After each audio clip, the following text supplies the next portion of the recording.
ప్రస్తుతం మనతో పాటు ప్రముఖ ఆధ్యాత్మికవేత్త జ్యోతిష పండితులు రవిశంకర్ శర్మ గారు మనతో ఉన్నారు. గురుగారితో మాట్లాడేద్దాం. నమస్కారం గురుగారు. నమస్తే అండి. గురుగారు, ఇరాన్కి అమెరికాకి మధ్య యుద్ధం వస్తుందని చెప్పి గతంలో చాలా మాధ్యమాల్లో మీరు చెప్పి ఉన్నారు. అలాగే మనకి ఎల్పిజి గ్యాస్ షార్టేజ్ కూడా వస్తుందని చెప్పారు. ప్రజెంట్ అలాంటి పరిస్థితులు మనం చూస్తున్నాం. మరి ఇంకా యుద్ధం ఎంతవరకు వెళ్ళబోతుంది?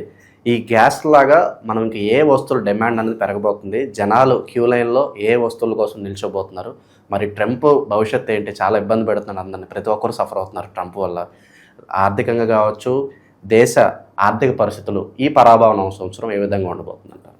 తప్పకుండా నేను ఇదే విషయాన్ని ఈ యొక్క లాస్ట్ ఇయర్ మన విశ్వావసునామ సంవత్సరంలో కూడా చెప్పాను. ఎలా ఉండబోతుంది అనే విషయం గురించి చెప్పాను. ఎందుకంటే ఈ సంవత్సరం నుంచి, గత సంవత్సరం నుంచే గురువు అతిచార స్థితిలో ఉన్నాడు. గురువు అతిచార స్థితి ముందు చెప్పే ముందు నేను కొన్ని ఎగ్జాంపుల్స్ చెప్తాను. ఇది క్లియరా, నిజమా కాదా అనేది మీకు అర్థమవుతుంది. 2019 మనం గమనించినట్లయితే మనకు కోవిడ్ వచ్చింది. కోవిడ్ వచ్చినటువంటి సమయంలో మన గ్రహస్థితి చూసినట్లయితే గురువు అతిచార స్థితిలో లేడు. యాక్చువల్గా వచ్చినప్పుడు మందగమనంలో ఉన్నాడు. అంటే 0.04 డిగ్రీస్ ఒక రోజుకి గురువు కదిలేటువంటి డిగ్రీస్ అన్నమాట. అది దానికన్నా తక్కువగా స్లోగా మూవ్ అవుతున్నాడు. అప్పుడు కాలసర్ప దోషం ఏర్పడింది. ఎగ్జాక్ట్గా మీరు గమనించినట్లయితే కాలసర్ప దోషంలో ఏర్పడినటువంటి సమయంలో మనకు కోవిడ్ వచ్చింది. అప్పుడు కూడా వచ్చేటప్పటికి గ్రహాలన్నీ కూడా ఒక స్థితిలో ఉన్నాయి. ఏంటి, ఈ కాలసర్ప దోషంలో అంటే కొంచెం సబ్జెక్ట్ నాలెడ్జ్ ఉన్న వాళ్ళు తెలుస్తుంది అన్నమాట. అది అంటే రాహుకేతువుల మధ్యలో అన్ని గ్రహాలు ఒకవైపుకే ఉన్నాయన్నమాట. ఓకే, మీరు కరెక్ట్గా చూసినట్లయితే 2021లో కూడా సెకండ్ లాక్డౌన్ వచ్చినటువంటి పీరియడ్ 2021లో కూడా మళ్ళీ కాలసర్ప దోషం ఏర్పడింది. గ్రహాలన్నీ ఒకవైపు ఉన్నాయి. మరియు అదేవిధంగా నేను గమనించినటువంటి సినారియోస్ మన 2019, 2021, 2026 2026లో వచ్చినప్పటికి ఏం జరిగిందంటే 2025 నుంచి కూడా గురువు అతిచారంలోకి వెళ్ళాడు. అంటే 0.04 డిగ్రీస్ కన్నా కూడా 0.02, 0.03 ఫాస్ట్ మూమెంట్లోకి వెళ్తున్నాడు. అంటే లాస్ట్ ఇయర్ మనం చూసినట్లయితే గురువు ఒక రాశిలో ఉండట్లేదు, 2 రాశుల్లో ఉంటున్నాడు. లాస్ట్ ఇయర్ నుంచే స్టార్ట్ అయిందన్నమాట. అంటే ఏంటి, మిథునం నుంచి కర్కాటకం వచ్చాడు, కర్కాటకం నుంచి మళ్ళీ మిథునంలోకి వెళ్ళాడు. ఈ సంవత్సరం ఏమవుతున్నది, మళ్ళీ ఇప్పుడు కర్కాటకంలోకి గురువు జూన్ 2వ తారీఖు రాబోతున్నాడు. జూన్ 2వ తారీఖు వచ్చిన గురువు కర్కాటకంలోనే ఉండట్లేదు. అక్టోబర్ 31వ తారీఖున మళ్ళీ సింహంలోకి వెళ్ళి సింహం నుంచి మళ్ళీ డిసెంబర్లో మళ్ళీ వెనక్కి వస్తున్నాడు. జనరల్గా మరియు అదేవిధంగా నేను ఇప్పుడు ఈ ప్రిడిక్షన్ ఇచ్చినప్పుడు ఎప్పుడైతే హెచ్ఎంటీవీలోనే ఇచ్చానో అప్పటికి ఇంకా వార్ స్టార్ట్ అవ్వలేదు. అప్పటికి పంచగ్రహ కూటమి గురించి చాలామంది చాలా ప్రొజెక్షన్స్ ఇచ్చారు. కానీ నేను ఇచ్చిన ప్రొజెక్షన్ వచ్చేటప్పటికి జనరల్గా కుజుడు మనకు లాస్ట్ ఇయర్ కూడా పంచగ్రహ కూటమి, షష్టగ్రహ కూటమి జరిగింది కదా, అందరూ చాలామంది చాలా వీడియోస్ చేశారు కదా అని చెప్పి చాలా మంది భయం భ్రాంతులు గురి చేశారు కదా అని చెప్పచ్చు. లాస్ట్ ఇయర్ కూడా పంచగ్రహ కూటమి, షష్టగ్రహ కూటమి జరిగింది.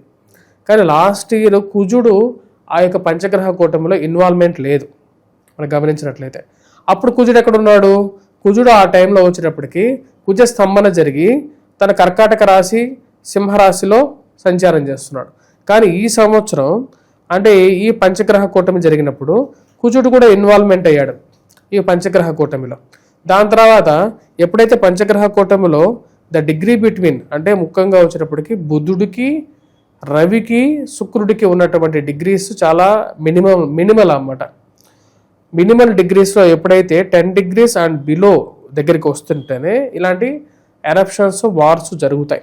మనం గమనించినట్లయితే కరెక్ట్గా జాతక చక్రాన్ని అంటే కుండలి చక్రాన్ని మనం గమనించినట్లయితే సూర్యుడి యొక్క స్వస్థానం వచ్చేటప్పటికి సింహరాశి అంటే ఈస్ట్, దానికి ఆపోజిట్ పొజిషన్ మనం గమనించినట్లయితే కరెక్ట్గా వెస్ట్ అవుతుంది. అంటే మనకు కుంభ రాశి, మకర రాశులు వెస్ట్ పొజిషన్లో ఉన్నాయి. అది కూడా వచ్చేటప్పటికి ఎక్కడ ఉన్నాయి, సౌత్ వెస్ట్ నోడ్లో ఉన్నాయన్నమాట. అంటే వెస్ట్ డైరెక్షన్లో సౌత్ వెస్ట్ పొజిషన్లో ఉన్నాయన్నమాట ఇవి చెప్పాలంటే. అంటే సౌత్ వెస్ట్ పొజిషన్లోనే ఇప్పుడు వారు జరుగుతున్నది. మన శాస్త్రంలో వరాహమిహిరుడు అంటే మా గొప్పతనం ఏం లేదు, ఇది యాక్చువల్గా బృహత్ సంహితలను రాసింది. ఇది ఒక వర్డింగ్స్ అనేవి రాస్తున్నాయి ఆల్రెడీ. బృహత్ సంహితలో కంజక్షన్స్ ఆఫ్ ప్లానెట్స్, కుజుడు ఈ యొక్క గ్రహాలు ఎప్పుడైతే కాంబినేషన్లోకి వెళ్తూ ఉంటాయో అప్పుడు ఇటువంటి యుద్ధాలు ఎక్కడ ఎలా జరుగుతాయి అనేటువంటి విషయాల గురించి రాయడం జరిగింది. వాటిలో ఏం రాయబడింది అంటే అయని గ్రహాలు, అదేవిధంగా పౌరవ గ్రహాలు, ఈ యొక్క గ్రహాల యొక్క కాంబినేషన్లో జరిగినప్పుడు ఎటువంటి యుద్ధాలు ఎక్కడ జరుగుతాయి, వీటిలో రాహువుని ఎక్కువగా తీసుకోవాల్సిన కన్సిడరేషన్ అనేది లేదు. రాహువు అనేది ఛాయాగ్రహమే మనకు, అంటే రాహువుని అసలు కేతువుల్ని గ్రహాలుగా మన పూర్వీకులు కూడా ఎప్పుడూ వాటిని బిలీవ్ చేయలేదు. అవి ఓన్లీ మనకు షేడ్స్ అన్నమాట, షేడ్స్ లాగానే చెప్పడం జరిగింది. మిగతా గ్రహాలు కాంబినేషన్లోకి వస్తేనే జరుగుతాయి. దానిలో కూడా బుధుడు కుజుడు కాంబినేషన్లో వచ్చినప్పుడే మనకు పెట్రోలు డీజిల్ రేట్స్ కానీ వాటర్ గ్యాస్ కానీ ఇటువంటి రేట్లు అనేవి పెరగటం జరుగుతుంటుంది అన్నమాట. వీటితో పాటు రేపు ఏప్రిల్ 3వ తారీఖున కూడా వచ్చినప్పటికి ఏం జరుగుతున్నదంటే శనితో పాటు కుజుడు కలగబోతున్నాడు ఏప్రిల్ 3వ తారీఖున. ఇది లైవ్లో జరగబోతుంది అన్నమాట. ఏప్రిల్ 3వ తారీఖున శని కుజుడు కలిస్తే ఇంకా ఇంపాక్ట్ అనేది ఎక్కువగా ఉంటుంది. ఇది కూడా ఇరాను దగ్గర జరుగుతుంది. సరే, ఇప్పుడు యుఎస్ ఇరాన్ వార్లో ఏం జరుగుతుంది ఫైనల్గా అంటే, యుఎస్ ఇరాన్ వార్లో అసలు ఎండ్ అనేది ఉందా లేదా అనేది, ఈ సంవత్సరం ఎలా ఉంటుంది అనేది, ఈ సంవత్సరం ఇంకా రాబోయే రోజుల్లో ఇంకా కొంచెం బెటర్ వరస్ట్ కండిషన్స్ ఏర్పడతాయి. దానికి గల కారణం ఏమిటి అంటే, ఈ సంవత్సరం కూడా కుజస్తంభన అనేది ఉంది. అంటే 7 సంవత్సరాలు, కుజ మహర్దశ ఎన్ని సంవత్సరాలు, 7 సంవత్సరాలు. మనకి ఇప్పుడు నడుస్తున్నటువంటి ఈ గురువు అతిచార స్థితి ఎన్ని సంవత్సరాలు అంటే 7 సంవత్సరాలు. అంటే ఇంచుమించుగా 7 సంవత్సరాలు కుజస్తంభన అనేది ఉంటుంది. కుజస్తంభన ఎక్కడ జరుగుతుంది, కుజ నీచత్వం అనేది కర్కాటకంలో నీచత్వం పొంది సింహరాశిలో కుజస్తంభన జరిగి మళ్ళీ వెనక్కి వచ్చి ముందుకెళ్తాడు. అది కూడా రేపు సెప్టెంబర్ అక్టోబర్లో జరుగుతుంది. మీకు 2023 గుర్తున్నట్లయితే ఆంధ్రాలో విజయవాడ వరదలు మనం గమనించంటే 2024 సెప్టెంబర్లో జరిగాయి. ఈ సంవత్సరంలో కూడా 2026 సెప్టెంబర్లో కుజుడు ఆ యొక్క కండిషన్లోనే కుజస్తంభన జరుగుతున్నది. అంటే సెప్టెంబర్ అక్టోబర్ నవంబర్ అనేది మళ్ళీ ఒక క్రూషియల్ పాయింట్ అన్నమాట. ఎవరికి క్రూషియల్ పాయింట్ అంటే ఎస్పెషల్లీ విజయవాడ అండ్ తమిళనాడు, కేరళ, ఈ 3 ప్లేసెస్లో వరదలు రావడానికి కారకంగా ఉంటుంది. ఎందుకంటే కుజుడు పాలించేటువంటి ప్రాంతాలు ఏమిటి అంటే మెయిన్గా వచ్చేటప్పటికి మనకు ఆంధ్రప్రదేశ్ అంటే కోస్టల్ ఆంధ్రప్రదేశ్, మరియు అదేవిధంగా వచ్చేటప్పటికి ఈ తమిళనాడు, ఇటుపక్క కేరళ, ఈ 3 ప్లేసెస్ కుజుడు పాలించేటువంటి ప్రాంతాలు. ఎప్పుడైతే కుజ స్తంభన జరుగుతుంటుందో కుజుడు ఈ యొక్క నోడ్స్లో మెయిన్గా కర్కాటక సింహరాశిలో స్తంభన జరుగుతుంటుందో అప్పుడు ప్రకృతి వైపరీత్యాలు మనకు జరగటం అనేది జరుగుతుంది. మరియు ఈ యొక్క సంవత్సరం ఈ యొక్క క్రూడ్ ఆయిల్ యుద్ధాలు ఇటువంటి భయాలు ఇవి జరుగుతూ ఉంటాయంటే ఈ సంవత్సరం కూడా జరుగుతాయి. ఎందుకంటే మనకు ఆపరేషన్ సింధూరు ఇవి జరిగాయి కదా. ఆపరేషన్ సింధూరు జరిగింది ఎప్పుడు, ఏ సంవత్సరం జరిగింది? ఆపరేషన్ సింధూరు జరిగినప్పుడు కూడా ఇటువంటి సిచ్యువేషన్ ఏర్పడుతుంది అన్నమాట. ఈ సంవత్సరం కూడా మనకు ఫైర్ యాక్సిడెంట్స్ అనేది విపరీతంగా జరుగుతాయి. మరియు అదేవిధంగా పెట్రోల్ గ్యాస్ కొరతలు మరియు ఆర్థికమైనటువంటి ఇబ్బందులు ఈ సంవత్సరం ఉంది. ఈ సంవత్సరానికి స్పెషల్ నేచర్ కూడా ఉంది. ఏంటంటే ఈ సంవత్సరంలో గురువు సింహరాశిలోకి ప్రవేశిస్తున్నాడు. అక్టోబర్ 31వ తారీఖున శత్రుస్థానంలోకి వెళ్తున్నాడు. గురువు ఈ సంవత్సరానికి అధిపతి, సంవత్సరానికి అధిపతి ఉచ్చ స్థానంలో ఉన్నప్పుడు పాడి పంటలు ఇవన్నీ బాగా పండుతాయి. కానీ ఎప్పుడైతే శత్రుస్థానంలోకి వెళ్తున్నప్పుడు ఏమవుతుంది, దానికి వ్యతిరేకమైనటువంటి ఫలితాలు కూడా వస్తాయి.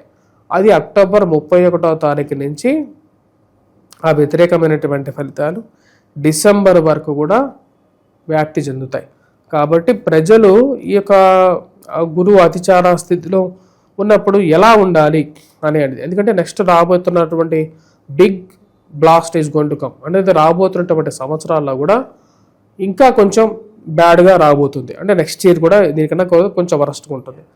ఎందుకని నెక్స్ట్ ఇయర్ ఇంకా వరస్ట్గా ఉంటుంది, ఇది నేను చెప్పింది కాదు, ఇది మన పూర్వీకుల బృహత్ సంహితలోనే ఉంది.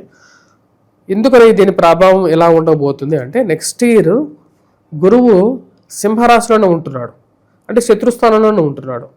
మన జ్యోతిష పంచాంగ సిద్ధాంతంలో ఏం రాసి ఉందంటే, గురువు సింహరాశిలో ఉన్నప్పుడు అసలు ముహూర్తాలే పెట్టద్దని చెప్పింది. అంటే దాని యొక్క ప్రభావం ఏంటి, గురువు సింహరాశిలో ఉంటే it is not good for the nation అని చెప్పి దాని అర్థం.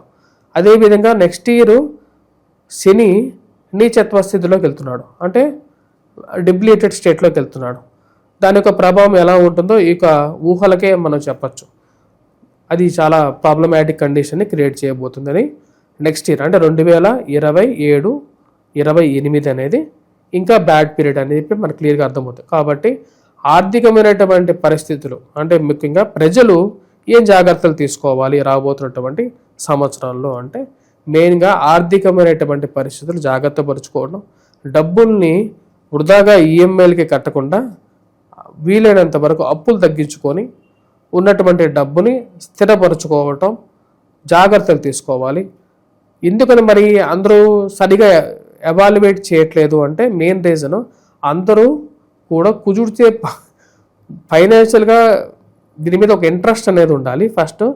ప్రతి ఒక్కరు వచ్చేటప్పటికి దీనిలో భౌగోళిక నేచర్స్ గురించి డెప్త్గా అనాలిసిస్ చేసినప్పుడు ఇలాంటి రిజల్ట్స్ బయటకు వస్తుంటాయి. కానీ అందరూ ఇప్పుడు జ్యోతిష్యం మీద దీర్ఘకాలికమైనటువంటి విషయాల గురించి ఎవరు అవగాహన తెలుసుకోవట్లా. ప్రపంచం మీద ఈ యొక్క ప్లానెటరీ ఎవాల్యుయేషన్స్ చాలా జరుగుతాయి. ఇదంతా కూడా నేను 2024-25లోనే ఈ గురువు అతిచారం గురించి వీడియోస్ చేస్తే అందరూ ఏమవుతుంది ఏమీ కాదు అది ఇది అనుకున్నారు. కానీ ఫైనాన్షియల్గా చూడండి, ఇప్పుడు ₹1,00,000 సంపాదించేవాడు కూడా నెక్స్ట్ ₹1,00,000 ఉంటుందో లేదో చెప్పలేనటువంటి పరిస్థితి. ఉద్యోగ భద్రత డౌన్ అయిపోతుంది, ఫైనాన్షియల్ స్టేటస్ అనేది మారిపోతుంది. చివరిగా మిగిలేది మన పూర్వకాలం ఉన్నటువంటి ఉద్యోగాలు ఏవైతే స్థిరమైనటువంటి ఉద్యోగాలు ఉన్నాయో అటువంటి బ్యాక్ సైడ్ మూమెంట్కే జనాలు రావడం జరుగుతుంది. మరి ఈ ప్రాసెస్ అంతా ఎప్పుడు కంప్లీట్ అవుతుంది, మళ్ళీ సాధారణమైనటువంటి స్థితికి ఈ ప్రపంచం ఎప్పుడు వస్తుందంటే 2032కి వస్తుంది. 2032లో గురువు అతిచారం అనేది కంప్లీట్ అవుతుంది. ఇందా చెప్పిన విధంగా కుజుడి యొక్క 7 సంవత్సరాల కుజమహర్దశ అనేది కూడా ఈ ప్రపంచాన్ని ఆపుతుంది. అంటే ఈ థర్డ్ వరల్డ్ వార్ అని చెప్పే ఫియర్ ఉంది కదా, అది జరిగితే ఈ 2032 మధ్యలోనే జరగాలి. అంటే మోస్ట్ ప్రాబబ్లీ నెక్స్ట్ ఇయర్ ఆ టైంలోనే స్టార్ట్ అవ్వాలి గొడవలు అనేవి, ఇంకా పెద్దవి అవ్వాలి. ఓవరాల్గా ఈ సంవత్సరం ఎలా ఉండబోతుందో హైలైట్స్ ఏంటి, యుద్ధం ఎటువంటి పరిస్థితులకు దారితీనుంది, మంచి విశ్లేషణ అందించారు. ధన్యవాదాలు.